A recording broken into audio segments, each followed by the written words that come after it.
You know, it's funny. I'm just going for a walk today. Central part of California, somewhere on the fire that happened a few years ago, or last year, I guess. And I was just going for a walk and I thought, I'm gonna film this because this is the life that I've created, that I can actually come out here and just do this. And it came by giving up all the things that I thought were fucking important before.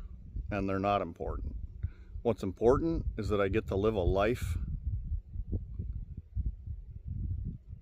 that I say is the life I get to live. So, I don't know what's gonna happen. I just came down here and I looked up, and the fucking beauty of what I'm seeing in front of me has to be filmed.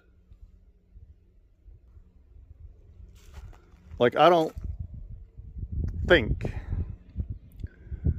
that the camera will capture what I'm actually seeing, but I am in the Mother Lode.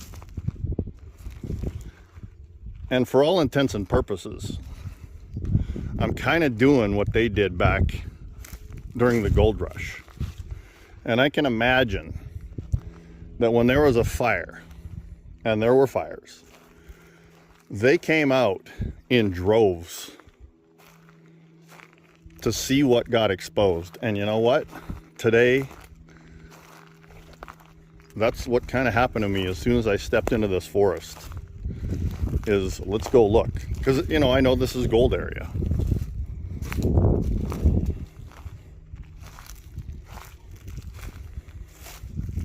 So I may or may not say something. I'm just going to walk along. I have my drone with me.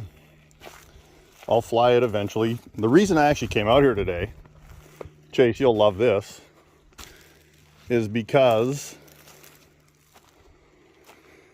I want to look for morels. And I'll find some, I'm sure. But immediately, I'm glad I fucking turned the camera on, because I didn't know this was here. I did not know this was here. And this is an old dump. Not real old, because I look down right away and I can see screw cap bottles and shit. But there's a collection of garbage here. Some of it's pretty damn old. But I'm about to walk up through this red soil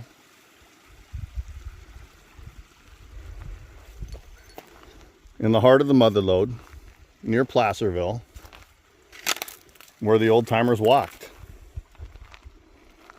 They came out here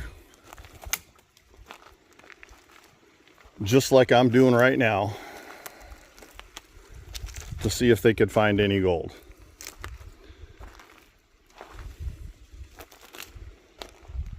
And so I started this trip in my motorhome by saying I was going to go to all the different spots of significance from the gold rush. And I got to chapter 7. And then I got to Placerville, and I haven't been traveling anymore. And I had a huge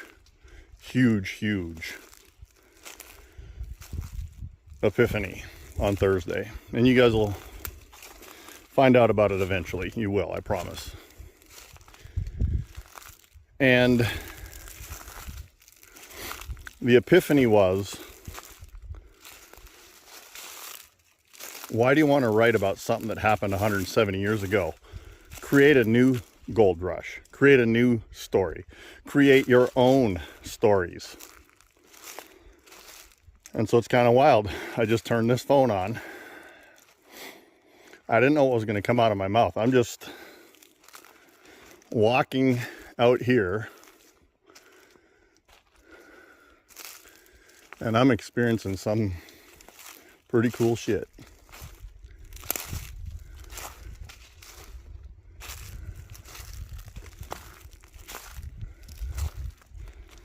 I'm in the Mother Lode. It's where I've been. It's where I'm meant to be.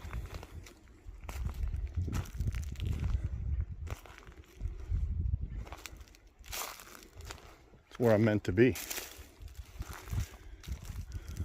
And here I shall be. And I'm gonna do all the things that they did back then, but I'm gonna do it with modern technology.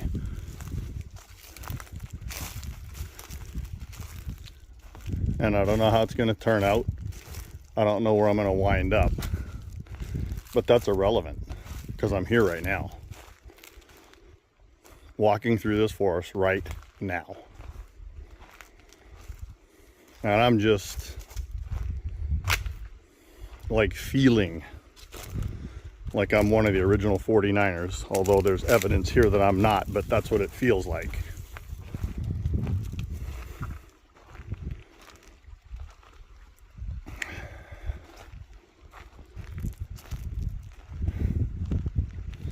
And it's serene.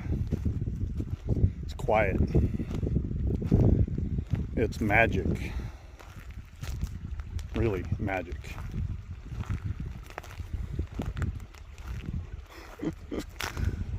Man, oh man, it's Saturday. Actually, today's funny. It really is Saturday today. And all week, me, Randy, and Barry have been saying, it's Saturday, ain't it? It's Saturday, ain't it? I'll give you a bit of an update on the pocket. We did break through, obviously, if you've been watching the videos, we broke through into the cave-in that we thought was the cave-in. And it was just the edge of the cave-in, and we can tell that now. And I'll do some videos to show you how we actually know that, which is pretty cool in its own right. But the cave-in's about 6 times bigger than we thought, and we're not going to dig it out yet. We know the gold is there. Everything about the story has come true. The chairs, the tools, the cave-in itself, the vein that we found yesterday. It looks really good. I've never seen a vein like that in my life. And I should be looking for morels too. I'm supposed to beat Chase today in a competition. 1 morel mushroom is better than a 10-ounce fucking nugget. Right, Chase? So we're doing other things. And 8 weeks ago, Randy did find a pocket, and I've been pretty quiet about it, and I did buy it, and I'm going to post some of the gold for sale on the new website that's being put up over the weekend. motherlodegold.com is back. The auctions that I started in 1998 are coming back. I still own the domain name. I'm putting the same software in that's new and improved and updated. And Gold Bay Private Reserve Gold, all of it, all of Gold Bay Private Reserve Gold will be sold on my original website, motherlodegold.com.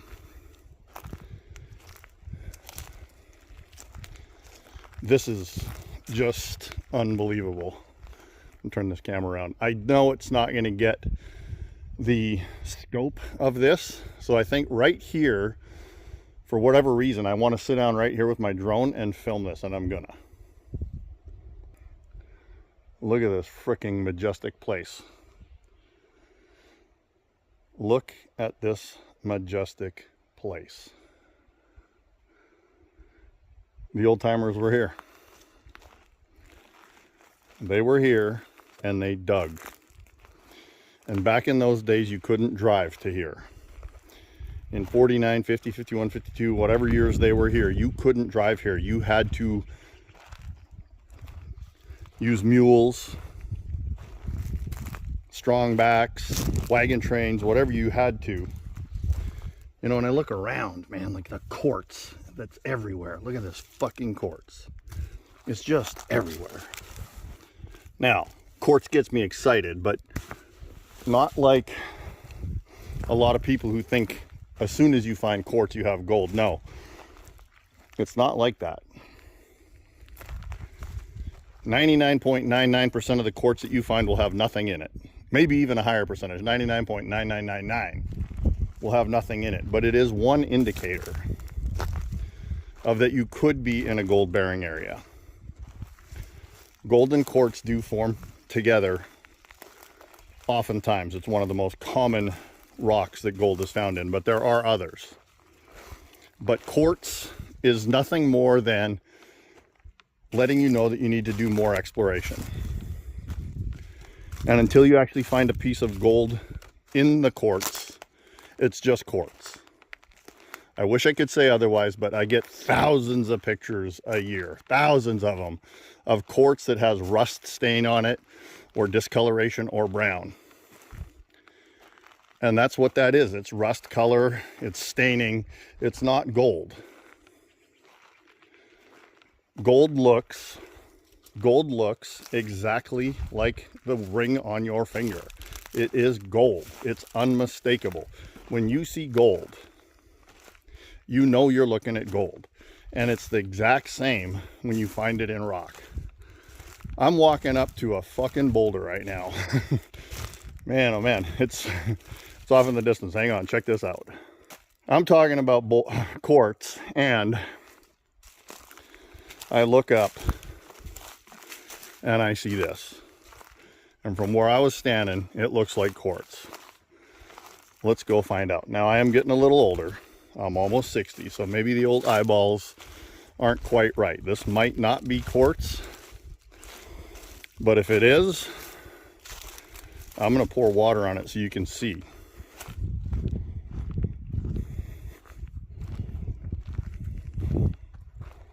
Look at this. I found quartz! Oh my God! I must be rich. Nope, but I'll tell you what. This boulder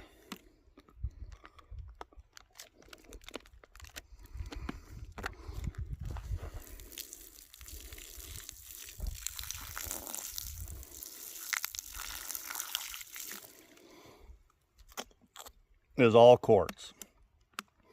Solid quartz. Don't see any gold popping out of it. Didn't bring my metal detector today, but I know it's here. So I'll definitely come and explore this. And that's what it takes. Prospecting is being aware of your surroundings, looking for things that indicate.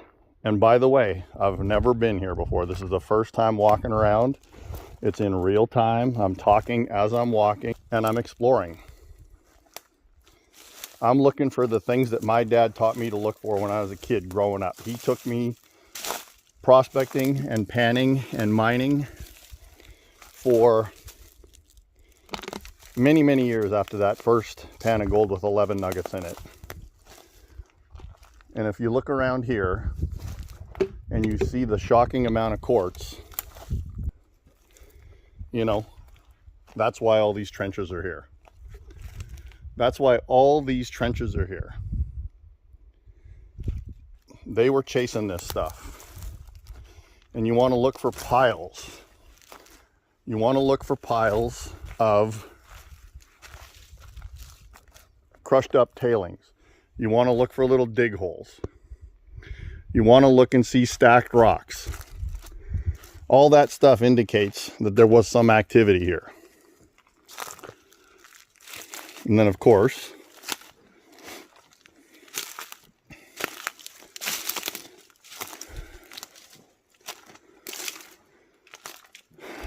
you'll find areas where it's dug. Now, this is interesting. You see, you've got a big, huge depression here, and it's a sinkhole. And then all this material that's loose over the bank right here. This is a little shaft they started going down on. Now, when a miner goes down on a target, when a miner goes down on a vein, it's got to be good. And I'm going to ask you a question. When they go down, when they're digging down, instead of into the side of the hill, why does it have to be good? Why does it have to be rich for them to go downwards? I'm going to think about that for a few minutes, and I'll let you know in a minute. I'm going to keep walking. This is pretty damn cool.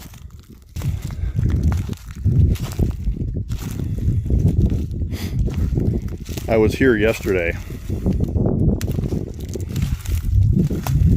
and you can see that they were digging down there to get up here, because of why I just said. And I didn't know this was going to be in front of me like this for me to be able to actually really just give you a great demonstration of what I'm talking about. To go down, to sink a shaft, to dig a hole, it is the most amount of effort that there is to remove your waste material to try and get at your gold. And the most efficient thing is to go sideways into the hill or uphill and use gravity to have your material come downhill. So that's what they were doing here. You can see that they started low down there, and then they came up and they were moving the material behind them. And you see where that was up there, where they sunk down on it? I have a hunch they were trying to chase that, whatever that sinkhole is. So guess what I'm gonna do? I'm gonna have a look at it. Not today. Today I'm gonna fly drones and just explore. And I gotta find a morel mushroom, at least one. Chase has been beating me for frickin' 10 days straight now, finding those easy placer nuggets, and I'm out here chasing a vein. And that's the difference. So let's see, 10 days, $3 a day, 30 bucks. I would chase 30 bucks. I have to find at least one morel mushroom, and that sucker is going to be a $30 morel mushroom. So I don't know. I'm going to turn the camera off now, and I'll turn it back on when I feel I want to turn it back on. And I didn't fly the drone up there. I don't know why. I'm going to keep walking, and I'll figure out where I'm going to fly the drone.